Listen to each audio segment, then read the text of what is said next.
ଆସନ୍ତାକାଲି ପ୍ରଥମ ସୋମବାର ଦିନ କରନ୍ତୁ। ଏହି ପ୍ରତିକାର ଧନର ଅଭାବ ରହିବ ନାହିଁ। ଶିବଲିଙ୍ଗରେ କ୍ଷୀର ଓ ଜଳ ଅଭିଷେକ କରନ୍ତୁ। ସକାଳେ ସ୍ନାନ କରି ଓମ୍ ନମଃ ଶିବାୟ ମନ୍ତ୍ର ଜପ କରି ଶିବଲିଙ୍ଗରେ କ୍ଷୀର ଓ ଜଳ ଅଭିଷେକ କରନ୍ତୁ। ମିଶ୍ରିତ ଜଳରେ ଅଳ୍ପ ଗଙ୍ଗା ଜଳ ଦେଲେ ଅଧିକ ଶୁଭ।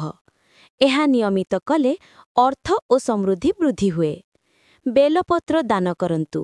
ଶିବଙ୍କୁ 3ଟି ବେଲପତ୍ର ଭକ୍ତି ସହ ଦିଅନ୍ତୁ ଏବଂ ପତ୍ରରେ ଓମ୍ ଲେଖିଦେଲେ ଅଧିକ ଶୁଭ।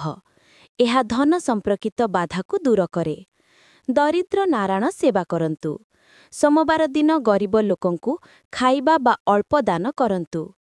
ଶିବ ମନ୍ଦିରରେ ଦୀପ ଜଳାନ୍ତୁ।